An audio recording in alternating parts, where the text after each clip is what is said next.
ओंकारबिंदु संयुक्तं नित्यं ध्यायन्ति योगिनः कामदं मोक्षदं चैव ओंकाराय नमो नमः। गंगातरंगरमणीयजटाकलापम् गौरीनिरन्तरविभूषितवामभागम् नारायणप्रियमनङ्ग मदापहारम्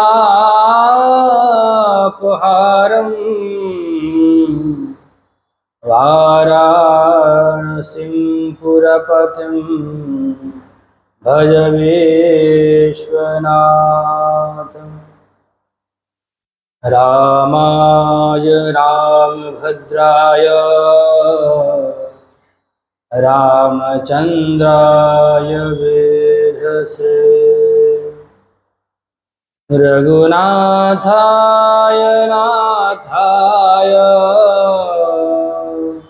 सीताया पतये नमः। देवी प्रपन्नातिहरे प्रसीद प्रसीद मातर्जगतोऽखिलस्य प्रसीद विश्वेश्वरि पाहि विश्वम् त्वमीश्वरि देवि चराचरस्य अञ्जनानन्दनं वीरं जानकी शोकनाशनं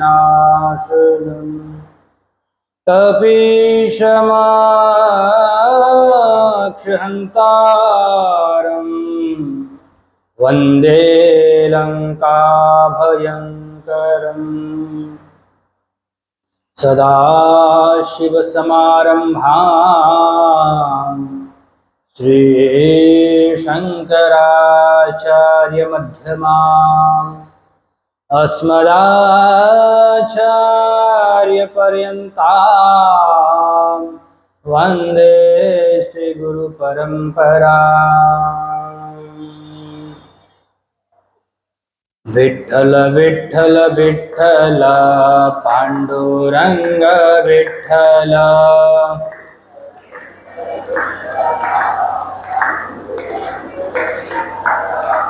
विठ्ठल विठ्ठल विठ्ठल पांडुरंग विठ्ठल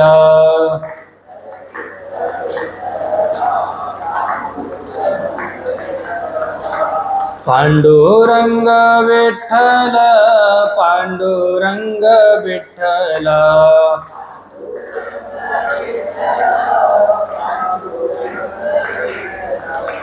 पांडुरंग विठ्ठल पांडुरंग विठ्ठल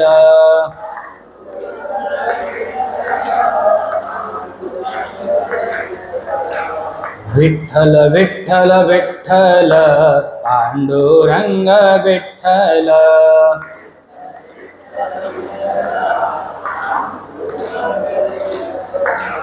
विठ्ठल विठ्ठल विठ्ठल पांडुरंग विठ्ठल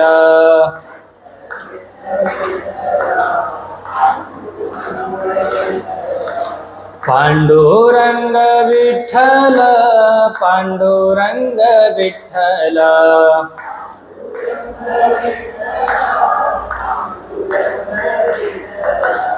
पांडुरंग विठ्ठल पांडुरंग विठ्ठल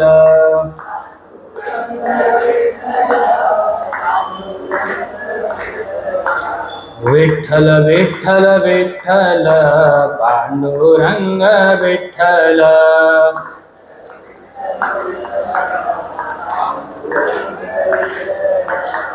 विठ्ठल विठ्ठल विठ्ठल पांडुरंग विठ्ठल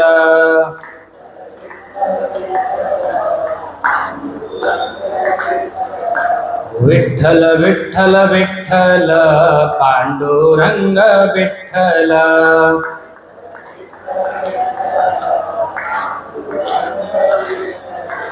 विठ्ठल विठ्ठल विठ्ठल पांडुरंग विठ्ठल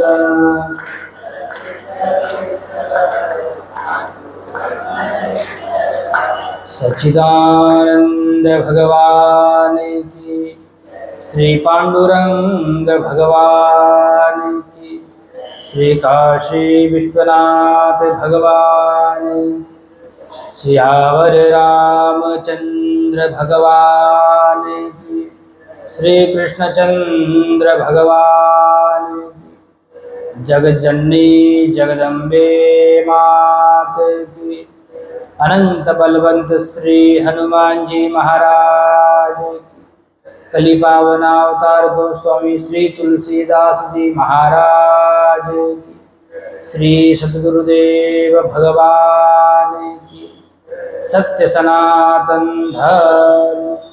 धर्म की, अधर्म का प्राणियों में विश्व का, गौ माता की गौ हत्या।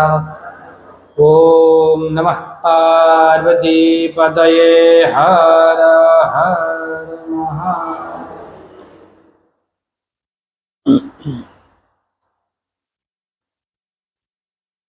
भक्तवांछा कल्पतरु अकारण करुणावरुणालय सच्चिदानंद भगवान के युगल चरणों में प्रणाम। परम पवित्र इस भारत भूमि को वंदन।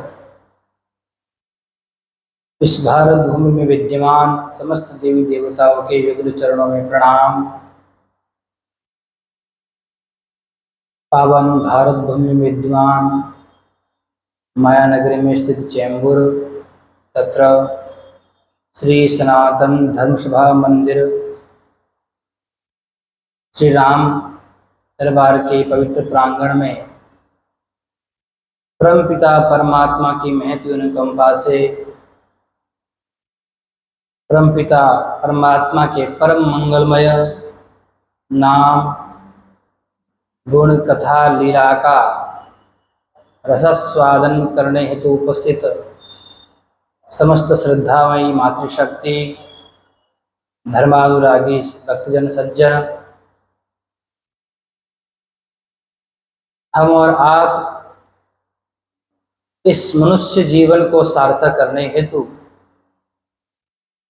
मनुष्य जीवन का सर्वोत्कृष्ट फल सत्संग श्री राघवेंद्र सरकार के परम पवित्र वांग्मय स्वरूप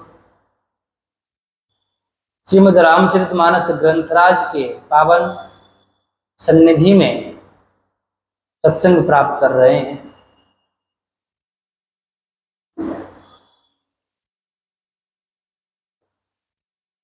यह देह, यह समय, यह परिस्थिति बहुत ही दुर्लभ है। जब परमपिता परमात्मा के दिव्य उस कथा लीला का में श्रवण करने को प्राप्त होता है, अत्यंत दुर्लभ है। लेकिन इस दुर्लभता को भी हमने यदि प्राप्त किया है तो परमपिता परमात्मा ने हम पर बड़ी कृपा की है कि हम ये प्राप्त करने के लिए चलने में समर्थ हैं, सुनने में समर्थ हैं, बोलने में समर्थ हैं, और बड़ी बात है कि समझने में भी समर्थ हैं। अन्यथा इस अवस्था में शरीर के सारे अंग कार्य करने बंद कर देते हैं।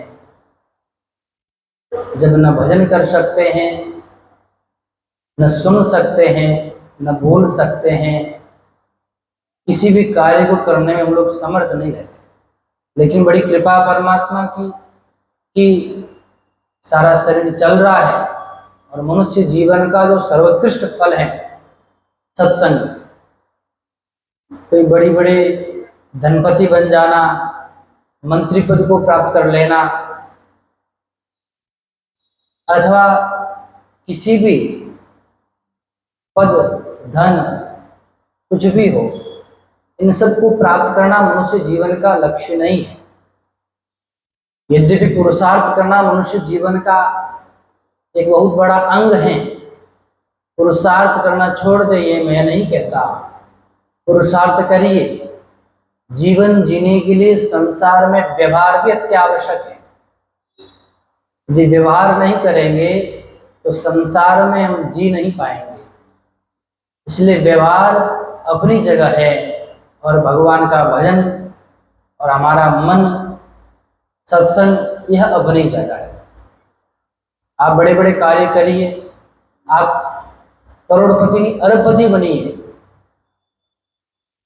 लेकिन केवल अरबपति बन के ही संसार से विदा मत हो। अरबपति बनिए, लेकिन वो अरबपति बन करके, अरबपति इस भजन में, जो कौन सा अरबपति बनना है, संसार का अरबपति बन करके आप कुछ प्राप्त नहीं कर पाएंगे, लेकिन अरबपति इस लाइन में बनेंगे, अर्थात भजन में। हमारा धन कौन सा है? राम रतन धन, यही तो है।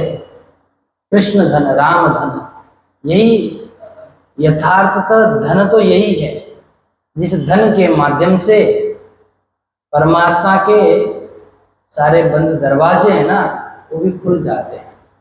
पायो जी मैंने राम रतन धन पायो। तो वह धन यदि हम इकट्ठा करने लगे तो वहां तो वही धन काम आएगा, ये वाला धन काम आने वाला नहीं है। उसी धन को प्राप्त करने के लिए सत्संग माध्यम है, धर्म माध्यम है, सन्मार्ग माध्यम है, सदकर्म माध्यम है। ये सभी माध्यम है। किसी भी माध्यम से जप तप यज्ञ अनुष्ठान अनेक माध्यम है, लेकिन सरलतम अपने घर में बैठ करके किसी भी परिस्थिति में बैठ करके कर सकते हैं, वह है जप। परमात्मा की महती अनुकंपा से आप सभी लोग जप करते रहें, आपका जीवन मंगलमय हो। इसी भाव से हम लोग श्रीमद् रामचरितमानस में सुंदर अध्याय, सुंदर कांड पर विचार कर रहे थे। श्री हनुमान जी महाराज रावण के दरबार में पहुंच गए। मेघनाथ उन्हें पकड़ करके रावण के राज्य में, रावण के दरबार में ले गया। और ले जाकर के वहां रावण का हनुमान जी महाराज का बहुत सुंदर संवाद हो रहा है। कल बहुत दिव्य हम लोगों ने विचार किया इस प्रकार रावण हनुमान जी महाराज को डराने का प्रयास करता है, लेकिन हनुमान जी महाराज ने कहा मुझे भय नहीं है, किंचित भयभीत नहीं हूं मैं। क्यों? जो परमपिता परमात्मा के आश्रित हो, जो सबको अभयदान देने वाला हो, यदि उसके आश्रित हो तो उसको किसी बात का भय नहीं है। जो कालों का काल महाकाल उसका भक्त हो, उसको किस चीज का भय? इसीलिए हनुमान जी महाराज निडर निर्भीक होकर के रावण से संवाद कर रहे हैं। यद्यपि बंधे हुए हैं, ब्रह्मास्त्र के उस पाश में बंद करके स्वयं बंधे हैं, किसी का सामर्थ्य नहीं है, लेकिन बंद करके भी इस प्रकार संवाद कर रहे हैं निर्भीक होकर के रावण के सामने, और रावण को जवाब दे रहे हैं। किसी ने कहा हनुमान जी महाराज आपको डर नहीं लगता है? नहीं, डर नहीं लगता। अरे अब रावण आपको मारने के लिए निशाचरों को कह रहा है, क्योंकि अनेक प्रकार से कल संवाद हुआ। उसके बाद में रावण क्रोधित हो गया। क्रोधित होकर के रावण ने कहा राक्षसों जाओ इस बंदर को मार डालो। अनेक प्रकार से जब रावण ने कहा, सब निशाचर जो है वहां से हनुमान जी को मारने के लिए भागे। सुनत निशाचर मारन धाये, सचिवन सहित विभीषण आए। राम सिया राम जय जय राम, राम सिया राम जय जय राम। निशाचर महाराज तुरंत जैसी आज्ञा पाई मारने के लिए भाग खड़े हुए। जब निशाचरों का काम ही यही है, आज्ञा मिलते ही बिल्कुल मार काट मचाना प्रारंभ कर देते हैं, जिसमें आसुरी गुण होते हैं। समाज में हम लोग देखते हैं ऐसे लोग होते हैं जिनका काम यही होता है, बस उनको आज्ञा मिल जाए कि मारकाट शुरू कर देते हैं, दंगा फैलाना शुरू कर देते हैं। तो ये सब आसुरी संपत्ति है, आसुरी गुण है, तो इसी के लिए बने होते हैं। जैसी रावण ने आज्ञा दी, सुनत निशाचर मारन धाये, हनुमान जी महाराज को मारने के लिए भाग खड़े।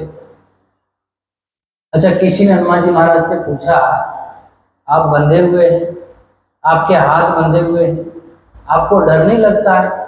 ये सब निशाचर आपको मारने के लिए आ रहे हैं, भय नहीं है आपको? मृत्यु से डर नहीं है? नहीं, मुझे कोई डर नहीं है। क्यों? मुझे अब डर लगना बंद हो गया है। क्यों बंद हो गया है? क्योंकि मुझे अब मेरे श्री राघवेंद्र सरकार पर, मेरे स्वामी पर अब मुझे भरोसा हो गया है। अब डर लगना बंद हो गया है, विश्वास हो गया है। बोला कब से?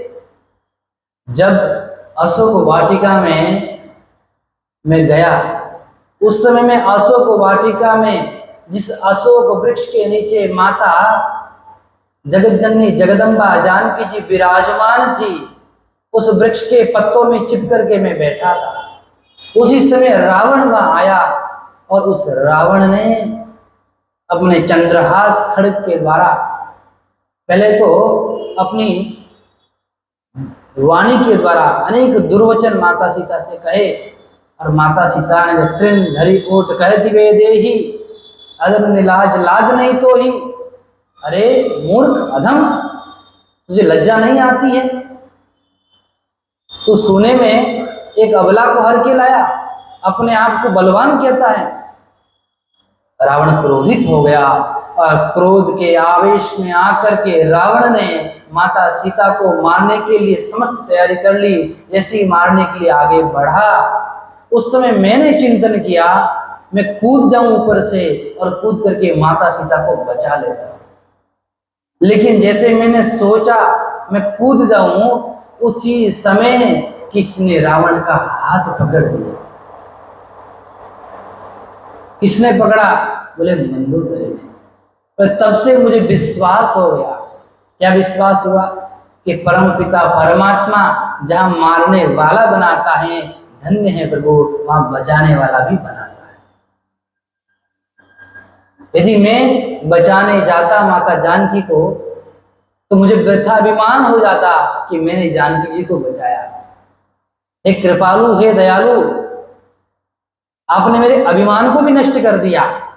मैं अभिमान करता कि मेरे कारण माता जानकी रावण के खड्ग से बची है। इस प्रकार अभिमान भी मैं करता, उस अभिमान से भी शून्य हो गया, और जहां मारने वाला बनाया है वहां बचाने वाला भी बनाया है। और यदि उसमें कूद जाता तो मैं पकड़ा जाता। अब जो निर्भयता निर्भीकता है मेरे में नहीं होती, परंतु उस समय मुझे वह विश्वास हो गया, भरोसा हो गया। मुझे ज्ञान नहीं था कि मंदोदरी बचाने आएगी, लेकिन परमात्मा कितना विचित्र लीला करता है। मारने वाला रावण है और बचाने वाली मंदोदरी वही बनाता है। बस हमें उसकी कृपा पर विश्वास होना चाहिए, हमें भरोसा होना चाहिए परमात्मा पर। उस समय हनुमान जी महाराज ने कहा, मुझे विश्वास हो गया कि परमात्मा समस्त प्रकार से हम लोगों की परीक्षा लेते हैं।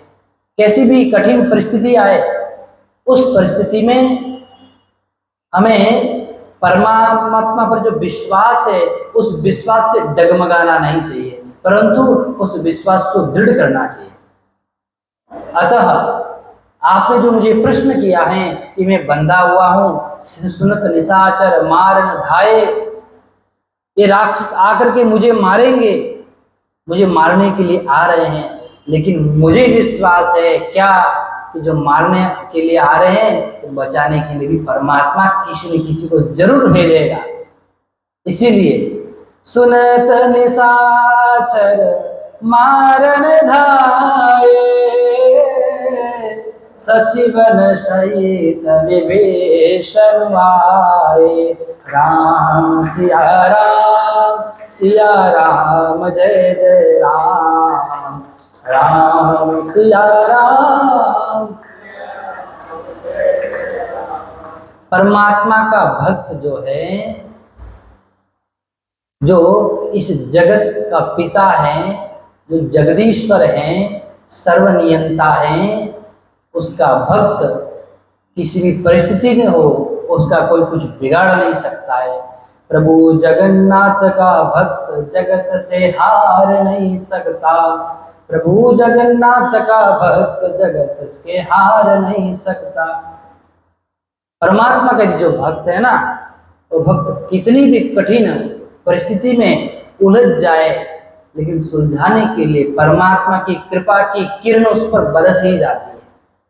उसी प्रकार हनुमान जी महाराज बड़े निर्भीक निडर होकर के रावण से संवाद कर रहे हैं। क्यों नहीं डर रहे?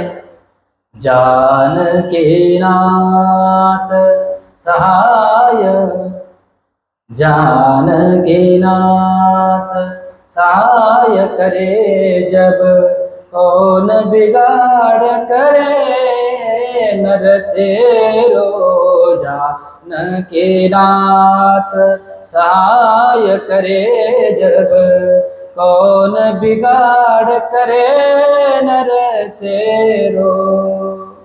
जब जानकीनाथ राघवेंद्र सरकार हमारे साथ में हैं, हमें ये विश्वास है कि प्रभु मेरे साथ में, मेरे पास हैं और उनका हाथ मेरे सिर के ऊपर है, तो कभी भी संसार में आपका कोई बिगाड़ नहीं कर सकता। संसार में आप ऐसे अनेक उदाहरण देख सकते हैं। कुछ उदाहरण तो देखो, मीराबाई देखो, मीराबाई को देख लीजिए। और किसी की बात छोड़ो, जो मीराबाई बाल्यकाल से भगवान कृष्ण की भक्ता थी, संपूर्ण रूप से विश्वास भगवान कृष्ण में था। जब उनका विवाह हुआ राजघराने में, तो रानी थी, सामान्य जगह विवाह नहीं हुआ। इस एक राजघराने में विवाह होने पर वहां के समस्त प्रकार के ऐश्वर्य भोग संपदा उसके पास में थी, तथापि परमात्मा को भूला नहीं उन्होंने। और जो राजघराने वाले लोग थे, जो परिवार ससुराल वाले पक्ष थे, उन्होंने परमात्मा से दूरी करने का अनेक प्रयास किया कि परमात्मा के भजन में इतना न लगे, लेकिन जो परमात्मा के भजन में बाधा डाल रहे थे, भगवती मीरा ने उन सबका ही त्याग कर दिया। कितना बड़ा त्याग है ये, सामान्य त्याग नहीं। एक स्त्री जो राजघराने में विवाह हुआ हो, उस राजघराने का त्याग जब कर देती है तो वो कहाँ जाएगी, कहाँ सहारा होगा, उसको सहारा कौन देगा? अनेक प्रकार के लोग लांछन लगाएंगे। लेकिन जब अपने जानकी नाथ सहाय करे, जब कौन बिगाड़ करे, नर तेरो। जब परमात्मा पर विश्वास है, जब जिसकी परमात्मा सहायता करता है, उसका बिगाड़ कोई नहीं कर सकता है। इसलिए भगवती मीराबाई ने परमात्मा के भरोसे, परमात्मा पर संपूर्ण समर्पित होकर के, विश्वास करके, सदैव उनके नाम चिंतन में मग्न होकर के, ऐसी लागी लगन मीरा हो गई मगन, वो तो गली गली हरि गुण गाने लगी। ऐसी लागी लगन मीरा हो गई मगन। तो अनेक प्रकार से संपूर्ण अपने जीवन को, तन मन को परमात्मा को समर्पित कर दिया। इस प्रकार का यदि समर्पण हो तो निश्चित रूप से परमात्मा आपकी सहायता करता है। और मीराबाई की सहायता की। राजघराने का कितना वर्चस्व था, कितना ऐश्वर्य था, कितने बलशाली थे। अरे यहां तक कि उन्होंने जो पिटारा होता उसमें सर्प भेजा, काला विषधर नाग। और भगवती मीरा ने भगवान को समर्पित किया तो फूल की माला बनी। कटोरे में विष भेजा, अमृत बन गया। तो विश्वास नहीं तो क्या है। उसी प्रकार हनुमान जी महाराज क्या कह रहे हैं, जानकी नाथ सहाय करे जब, कौन बिगाड़ करे नर तेरो। मुझे अपने राघवेंद्र सरकार पर विश्वास है, ये मारने वाले भेजे हैं तो बचाने वाला भी यही उन्होंने बताया। अतः मुझे डर नहीं किसी बात का। ये जो दिव्य पद है, इस पद का गोस्वामी श्री तुलसीदास जी महाराज ने कब लेखन किया। बड़ा दिव्य पद है। जब काशी नरेश अत्यंत पीड़ित थे, अत्यंत व्याकुल थे और समस्त प्रकार से ग्रहों से पीड़ित थे, मार्केश योग हो गया। अब तुलसीदास जी महाराज वहां पहुंचे, बोले प्रभु महाराज जी अब तो मार्केश योग हो गया है, अब मैं कैसे बचूं। अब मुझे लगता है कि मैं कुछ ही समय में अपने प्राण त्याग दूंगा।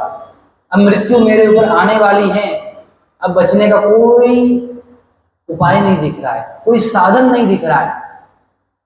तब गोस्वामी तुलसीदास जी महाराज ने कहा, देखो सभी ग्रह यदि प्रतिकूल हो, सारे ग्रह प्रतिकूल हो, तब भी एक ग्रह यदि आ जाए तो चाहे कितने ग्रह प्रतिकूल हो उससे फर्क नहीं पड़ता। बोले कौन सा है? यदि परमात्मा की कृपा रूपी अनुग्रह हो जाए तो सारे ग्रह प्रतिकूल हो जाए तथापि इससे कोई परवाह नहीं है, परेशान मत हो। एक ग्रह कौन सा है? बोले परमात्मा का अनुग्रह रूपी ग्रह। वह यदि ग्रह आ जाए तो सारे ग्रह भाग जाएंगे। देखो यदि अपने इष्ट पर विश्वास है ना, तो कोई ग्रह कितना भी प्रबल हो, उसकी प्रबलता का कोई दोष नहीं लगता है।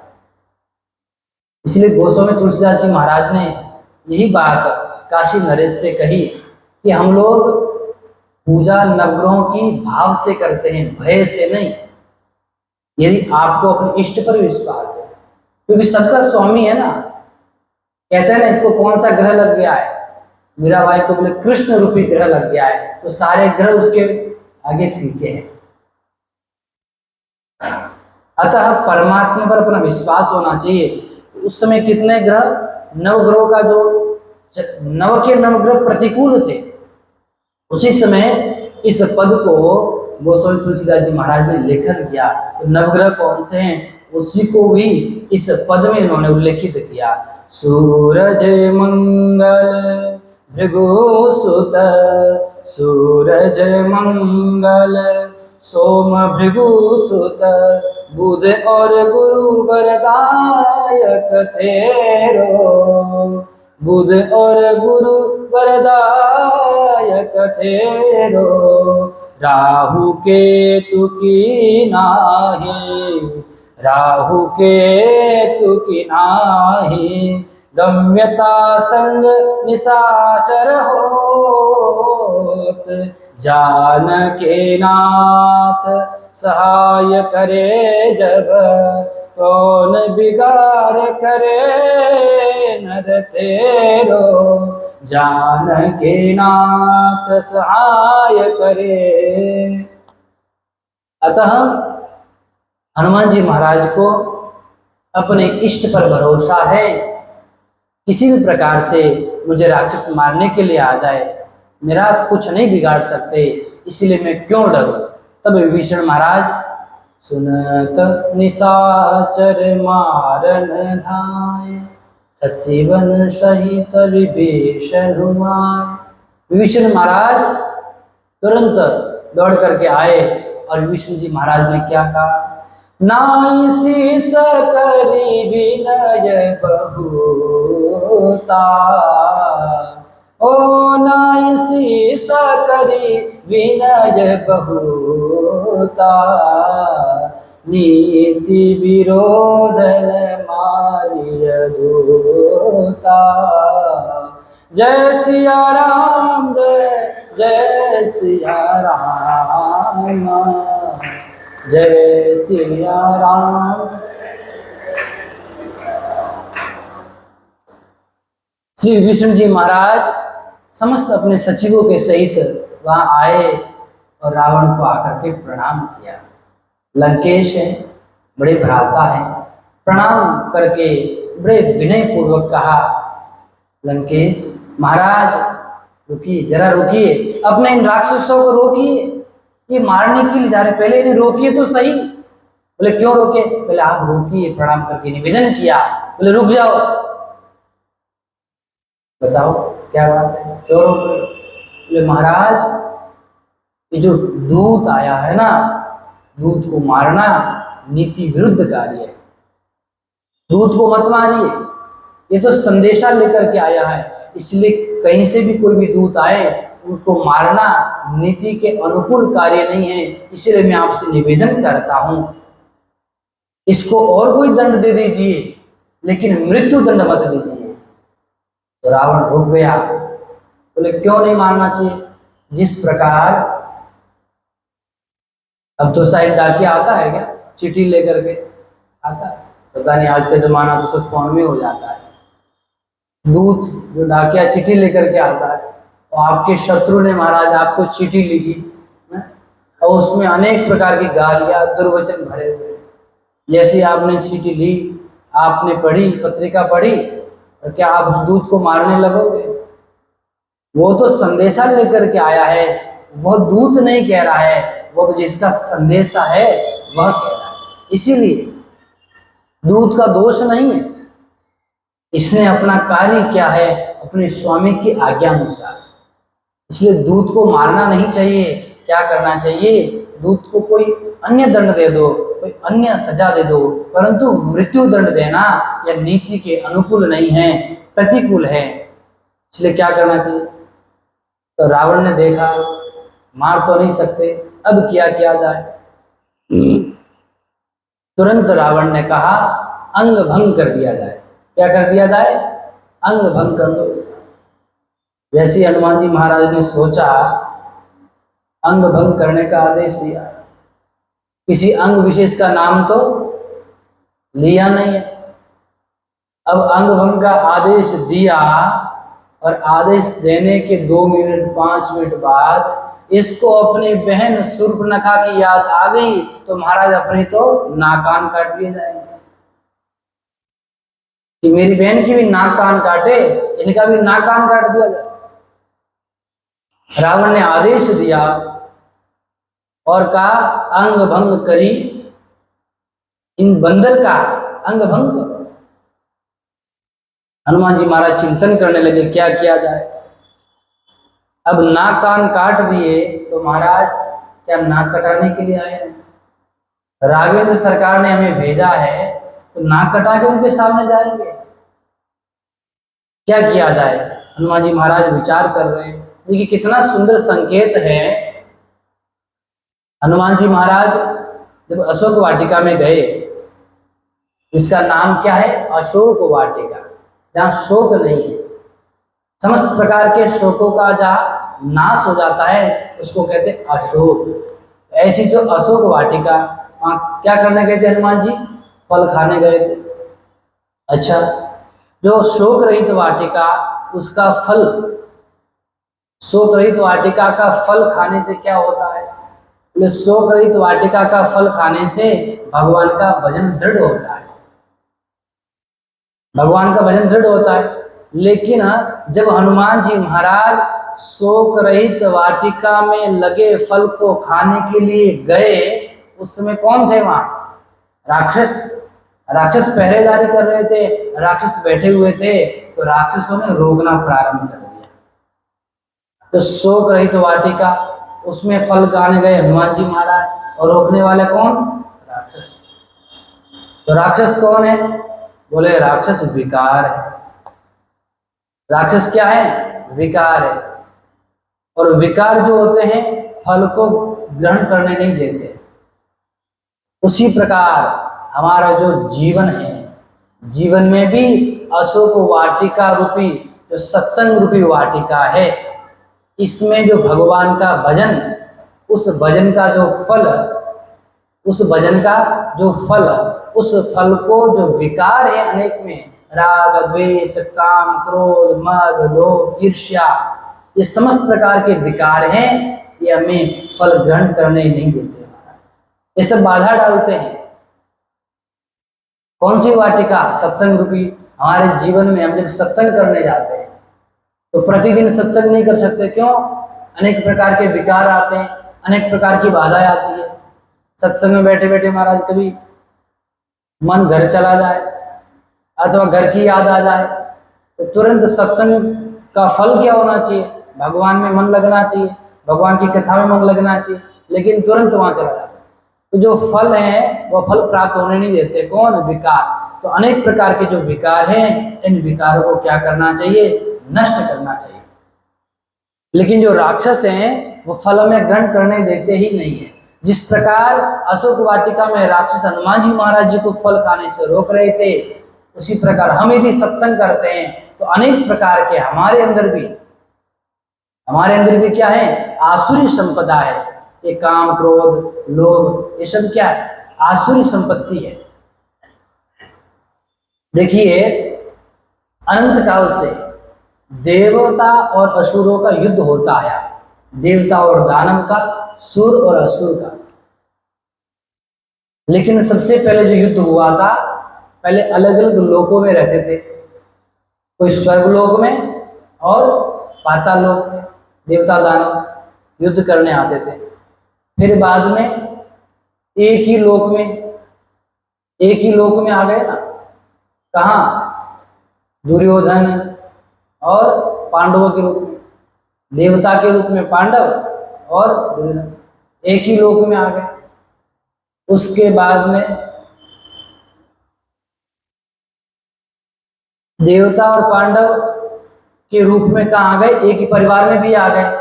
दुर्योधन और पांडव क्या थे? एक ही परिवार में थे। तो दोनों राक्षस और असुर एक ही परिवार में आ गए। एक ही परिवार में आकर के लड़ने लगे। उसके बाद में अब एक ही शरीर में आ गए। कहाँ गए? एक ही शरीर में। अब देवता दानव अलग अलग नहीं दिखेंगे, हमारे शरीर में ही है। तो हमारे शरीर में काम क्रोध मद लोभ ईर्ष्या द्वेष, ये जो सारे विकार हैं, ये आसुरी संपत्ति है। इसलिए श्रीमद् भगवद गीता के 16वें अध्याय में इसका समस्त प्रकार से विवेचन किया है, बहुत विस्तार से वर्णन किया है। अहिंसा सत्यम क्रोध त्याग शांति परिशुनम दया भूतेस्वलोलुप्तम मार्दम हृदय चापलम तेज क्षमा धृति सोचम मद्रो नाति मान्यता भवंती संपदम देवी अभिजातस्य पालना। ये देवी संपदा है। तेज क्षमा दया सरलता, अध्ययन करना, सत्संग करना, और दंपो दर्भो विमानश्च क्रोध पारुष्यमेव च अज्ञानम च अभिजातस्य पार्थ संपदम आसुरी। अहिंसा, हिंसा करना केवल अपने तन से नहीं, मन कर्म वचन से। 3 प्रकार की हिंसा: असत्य, क्रोध, कुटिलता, द्वेष, दंभ, ये सब क्या? आसुरी है। तो एक ही शरीर में आ गए तो हमको भी इन दानवों को हरा करके देवताओं को जिताना है। इसलिए जो मनुष्य होता है ना, उसमें दोनों श्रेणी हम लोग व्यवहार करते हैं। क्या? ये देवता पुरुष है, तो साक्षात भगवान है। तो भगवान बना है क्या? नहीं, लेकिन उसने केवल अपने सद्गुणों को, अपने देवी संपत्ति को आसुरी संपत्ति के ऊपर विजय प्राप्त करा दी है। इसलिए हम उसको क्या कहते हैं? देवता पुरुष। और दूसरे को कहेंगे ये तो साक्षात रावण है महाराज। रावण हिंसा में तो रावण से भी आगे। क्यों कहा जाता है? क्योंकि एक ही शरीर में दोनों आ गए।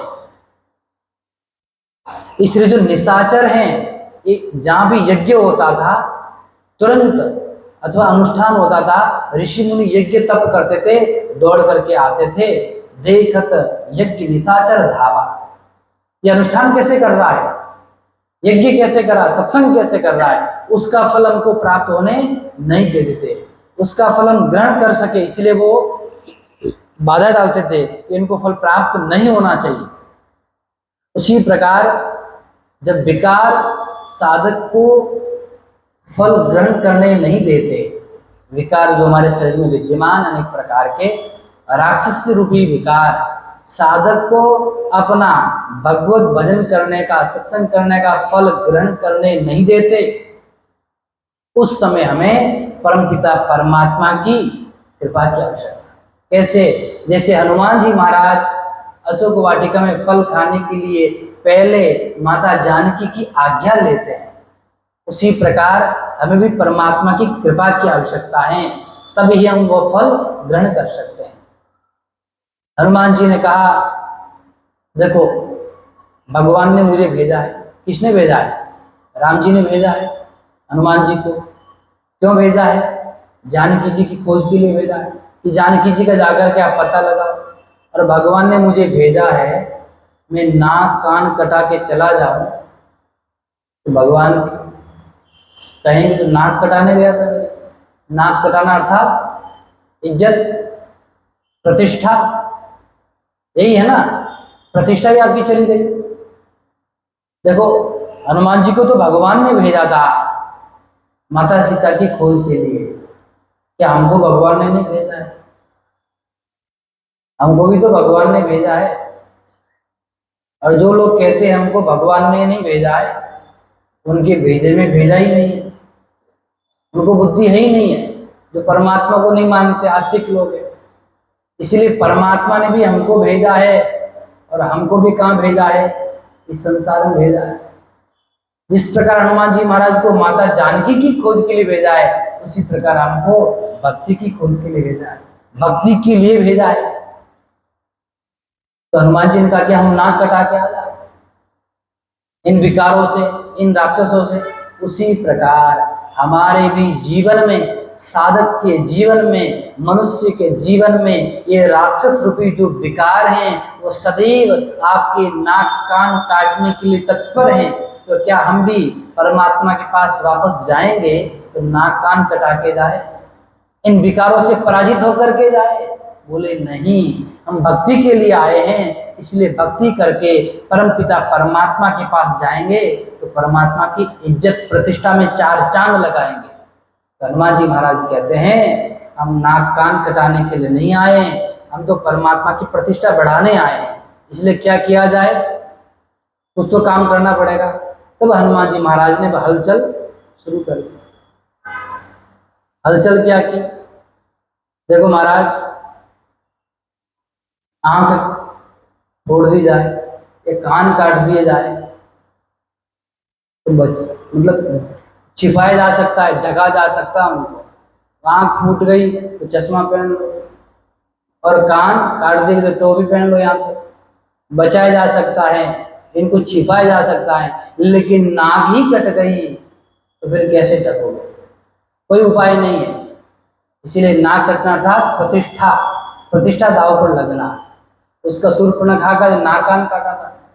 हनुमान जी महाराज सोच रहे हैं इसको याद आ गया तो फिर बड़ा मुश्किल हो जाएगा, नाक कट गई तो ढकेंगे कैसे, बड़ा कठिन हो जाएगा। ये जो शूर्पणखा है उसके नाक कान काटे थे। नाक कान का तात्पर्य क्या है? ये नाक कान क्या है? शूर्पणखा स्वयं वासना रूपी है। शूर्पणखा क्या है? वासना है। हमारे जीवन में हम यदि भगवान की भक्ति करते हैं, भजन करते हैं, सत्संग करते हैं, तो जो वासना है ना, ये हमको डगमगाती है। और वासना ने अर्थात शूर्पणखा रूपी वासना ने बड़े बड़े ऋषि मुनियों को डगमगाया है, बड़े बड़ों के नाक कान काटे मारा है। वासना ने किसके नाक कान नहीं काटे? लेकिन धन्य है श्री राम और लक्ष्मण जी, जिन्होंने वासना रूपी शूर्पणखा से नाक कान कटवाया नहीं, उस वासना रूपी शूर्पणखा का ही नाक कान काट दिया। तो कहाँ रहते थे वो लोग? बोले पंचवटी में रहते थे। वहां क्या करते थे? सत्संग करते थे। तो कहा ये पंच तत्व का बना शरीर, इसमें सदैव यदि सत्संग करते रहे तो उस सत्संग के सहारे से, उस सत्संग के प्रभाव से वासना आपके पास आएगी तो सही, लेकिन वासना जब आपके नाक कान काटने आएगी, वो आपके नाक कान नहीं काट पाएगी। आप उस वासना के नाक कान काट देना। वासना से बचना है कि नहीं? क्योंकि कथा सुन के चले जाना नहीं है, कथा को जीवन में देखो। आध्यात्मिक कैसे कथा? एक कथा तो बाहरी उन भारी जो कहते हैं अभिनय कर रहे हैं उनको लेकर के कथा सुनानी, लेकिन वास्तविक इसका तात्पर्य क्या है? जीवन में हम धारण कैसे करें?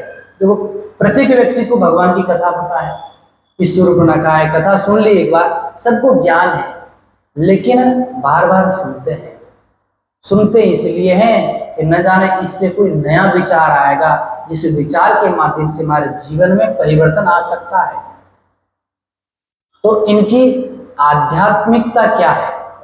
ये हमारे जीवन में परिवर्तन कैसे ला सकते हैं? शूर्पणखा ठीक है, राक्षसी थी, लेकिन ये है क्या वास्तविक रूप से शूर्पणखा हमारे जीवन में है कि नहीं है? हम तो सोचते हैं शूर्पणखा उसी समय थी, अब गई चली गई, नाकान कटा गए, लेकिन खुश होने की जरूरत नहीं है। शूर्पणखा आपके अंदर बैठी है, वासना के रूप में शूर्पणखा है। और जो विकार है यही राक्षस है, इन्हीं से तो बचना है। सत्संग क्यों किया जाता है? इसीलिए सत्संग किया जाता है। हमारे जीवन में अनेक प्रकार से जो कष्ट आ रहे हैं, वासना है, ये काम क्रोध विकार हैं, इन पर हम विजय पाने के कोई न कोई उपाय, प्रयास, साधन करते रहे। हनुमान जी महाराज ने अब क्या किया? अपनी जो पूंछ दी, क्योंकि हनुमान जी महाराज को ये पता चल गया, रावण ने आदेश दे दिया है अंग भंग कर दो इस बंदर के। हनुमान जी महाराज सचेत हो गए, नाक कान काट ली तो क्या किया जाएगा, बचा भी नहीं पाएंगे। इसलिए हनुमान जी महाराज अपनी पूंछ को उठाते और दोनों हाथों से पकड़ के माथे पे लगाते, फिर चूमते, फिर माथे पर लगाते, फिर चूमते। अब रावण ने देखा एक बंदर कर क्या रहा है, और रावण ने देखा रुको रुको रुको रुको, बोले इस बंदर की पूंछ जो है ना, कपि के ममता पूंछ पर, इस कपि की ममता कहाँ है? पूंछ पर है। इसलिए क्या करना है? कर कपि के ममता पूंछ पर, सब ही कहूँ सब बुझाए। देख लिया, रावण ने देख लिया बार बार। इतने मैंने जैसे कहा कि अंग भंग करो, किसी भी अंग को हाथ नहीं लगाया, लेकिन जब से मैंने कहा है अंग भंग करो, तब से पूंछ को पकड़ करके चूम रहे, माथे पर लगा रहे हैं। इसीलिए कहा कपि के ममता पूंछ पर, इस बंदर की ममता पूंछ पर है, इनको पूंछ बहुत प्रिय है। हनुमान जी महाराज ने कहा चलो नाक कान तो बचे। अब पूंछ का करेगा क्या? काटेगा कि क्या करेगा? अंग भंग करने का जो आदेश तो दिया है किसी संत ने कहा। अब रावण इतना ही कहा कभी के ममता पूंछ पर, कहीं सबको समझाए, सबको समझा दिया कि इसकी ममता का है, पूंछ पर ममत्व है, अत्यधिक प्रेम है, और जिस वस्तु में प्रेम है उसको क्या है? नष्ट करना चाहिए। क्यों? बोले मेरी अत्यधिक प्रिय अशोक वाटिका को इन्होंने नष्ट किया, मुझे दुख पहुंचाया, और इन वानर की अत्यधिक प्रिय पूंछ है, मैं भी इनको क्या करूंगा? नष्ट करूंगा। दुख होगा, मुझे आनंद आएगा। अच्छा, राक्षसों को आनंद इसलिए भी आता है कि वो दूसरे दुखी होते हैं, और संसार में ऐसे राक्षस है हमारे बीच में भी जो दूसरे को देख करके सुखी होंगे। वो इसीलिए सुखी नहीं कि खुद सुखी है, लेकिन दूसरा दुखी हो रहा है तो उनको बड़ी प्रसन्नता होती है। और जैसे सब बंदरों को, जैसे सब राक्षसों को पता हुआ कि अंग भंग करना है, सब महाराज खुश हो गए, प्रसन्न हो गए। अब हनुमान जी महाराज ने अब माता सरस्वती से प्रार्थना की थी क्या? कि इसकी रावण की जो मति है उस मति को बदल दो, बुद्धि को बदल दो। क्यों प्रार्थना की? क्योंकि यदि नाक कान काट दिया तो फिर लेके क्या जाऊंगा मैं राम जी के पास में। जब माता शारदा से प्रार्थना क्यों की? क्योंकि माता शारदा की कृपा से कुंभकर्ण की बुद्धि बदल दी गई और उसने इंद्रासन की जगह निद्रासन मान लिया। बोले जब कुंभकर्ण की बुद्धि माता शारदा ने बदल दी तो मैं उनसे प्रार्थना करता हूं कि रावण की बुद्धि भी बदल दे। जब रावण की बुद्धि भी माता शारदा ने बदल दी तभी रावण ने कहा कभी के ममता पूछ पर सब कहीं समझाए, सबको समझाने लग गए। और आगे तेल गोरी पट बांध पुनि पावक देहु लगाए। रावण ने कहा तेल बोरी पट अर्थात कपड़े सब बांध करके महाराज आग लगा दी जाए। पूंछ पर बांधो कपड़े, बांधने के लिए तैयारी हो गई।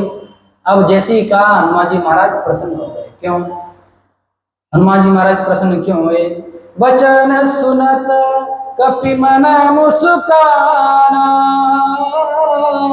भई सहाय सारद में जाना। राम सिया राम सिया राम।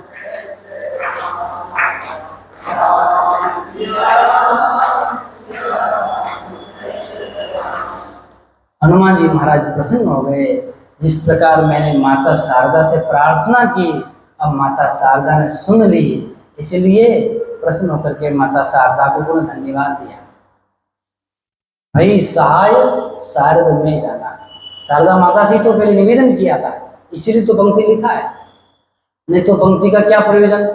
रावण का हनुमान जी महाराज का संवाद हो रहा है, हनुमान जी महाराज की पूंछ अंगभंग करने के लिए, लेकिन भाई शारद, इसका मतलब यह है कि पूर्व में हनुमान जी महाराज ने माता शारदा से प्रार्थना की थी। अब रावण हनुमान जी महाराज की पूंछ को बोल दिया, सब राक्षसों को कहा कि इनके पूंछ में क्या लगा लो, तेल और बोरी कपड़ा बांध करके आग लगा दो। अब देखो प्रतिष्ठा, रावण को हनुमान जी की पूंछ से ही चीड़ है। और पूंछ के दो अर्थ, एक तो पूंछ विशेष अंग विशेष हो गया, दूसरा हो गया प्रतिष्ठा। तो आजकल महाराज किसी की हम प्रशंसा करें, अरे आप जानते नहीं हो इनकी तो पूंछ वहां तक, ये कोई साधारण व्यक्ति नहीं है, इनकी पूंछ ऊपर तक है। और कोई लोग तो कहते हैं महाराज इनकी पूंछ तो यहां से वहां तक है कि नहीं? पूंछ अर्थात प्रतिष्ठा। और इतना ही नहीं, घर परिवार में भी आ जाए। अब माता पिता से पूछो, वृद्धों से पूछो क्या हुआ, अरे महाराज कुछ नहीं, अरे बताओ, अरे महाराज कुछ नहीं, अरे एक बार बता दो महाराज हमारे तो घर में पूंछ ही है, सारा रोना तो पूंछ का ही है। अच्छा किसी के घर चले जाओ और चाय पानी नहीं पूछे, महाराज हमारा चाय पानी तक नहीं पूछा। घर घर का, समाज का, यहाँ तक कि संपूर्ण देश का रोना यही के कि हमारी पूंछ सबसे लंबी हो। अरे भाई पूंछ नहीं इसलिए तो आदमी हो, पूंछ नहीं इसलिए तो आदमी हो। अब कई लोग पूंछ के कारण आदमी भी नहीं है। अच्छा जिनकी पूंछ ज्यादा बढ़ जाती है वो आदमी भी नहीं है। आदमी भी नहीं मतलब जिनकी प्रतिष्ठा अधिक बढ़ जाती है, सब जगह दबदबा हो जाता है, उनका स्वभाव असुर जैसा हो जाता है, राक्षस बन जाते हैं। क्यों? क्योंकि उनके पास बल है, बल का अभिमान है। तो पूंछ की समस्या है और रावण भी परेशान है हनुमान जी के पूंछ से, इसीलिए कहता है कि हनुमान जी की पूंछ में आ गया। अच्छा परेशान इसलिए है, एक हनुमान जी की पूंछ से परेशान क्यों है? परेशान इसलिए है, एक तो लंका जो राज्य मेरा और पूंछ इनकी हो रही सब जगह, और इनकी पूंछ होगी तो मेरी मूंछ का क्या होगा? इसलिए क्या कहता है, पूरी पावक देहु लगा। आग लगाने के लिए रावण ने निशाचरों को कह दिया। आग जब लगाई, पहले तो बांधा, कपड़ा बांधा। लेकिन जब रावण ने कहा कि तेल बोरी, रावण ने कहा कि तेल लगाना कपड़ों में फिर बांधना, लेकिन राक्षस भी तो कमजोर थोड़ी है। तो कहते महाराज क्या बात करते हो, अपनी सोने की लंका है, यहाँ हमारे यहाँ घी की कमी है क्या? तो राक्षसों ने घी लगाना शुरू कर दिया, सारे कपड़े घी में भिगो दिए। और जब पता चला सारा घी समाप्त हो गया, तो रावण के पास, महाराज घी तो समाप्त हो गया। अरे मूर्खो, तुमको घी लगाने के लिए किसने कहा था? मैंने कहा था तेल बोरी पट बांधी, उन्हीं पावक देव लगाए, और तुम जो है अपने मन से घी लगाने लग गए। तो हनुमान जी महाराज कुछ, महाराज अब तो घी नहीं बचा है, तेल बचा है, तो जिसकी जैसी श्रद्धा लगा लो, जैसी तुम्हारी श्रद्धा लगाओ, तो हमें कोई दिक्कत नहीं है, कर लो तुम। अच्छा, रहान नगर बसन घृत तेला, बाड़ी पूछ के न कपि खेला। राम सिया राम, सिया राम जय जय राम, राम सिया राम, सिया राम जय जय। अब कल किस प्रकार का खेला होगा, कपि किन खेला। हनुमान जी महाराज ने बहुत सुंदर खेला किया, वो खेला सुनना हो तो कल आराम से कथा सुनने आना। कब हनुमान जी महाराज किस प्रकार से सोने की लंका में खेलते हैं, आग से खेलते हैं और सब खिलौनों को नचाते हैं। तो आज भगवान की कथा को यहीं विराम, कल पुनः परमपिता परमात्मा की कृपा से कथा को आगे बढ़ाएंगे। सच्चिदानंद भगवान, श्री काशी विश्वनाथ भगवान की, सियावर रामचंद्र भगवान, श्री कृष्णचंद्र भगवान की, जगत जननी जगदम्बे मात की, अनंत बलवंत श्री हनुमान जी महाराज की, कली पावनावतार गोस्वामी श्री तुलसीदास जी महाराज की, श्री सद्गुरुदेव भगवान की, सत्य सनातन पार्वती पतये हर हर महादेव शंभो।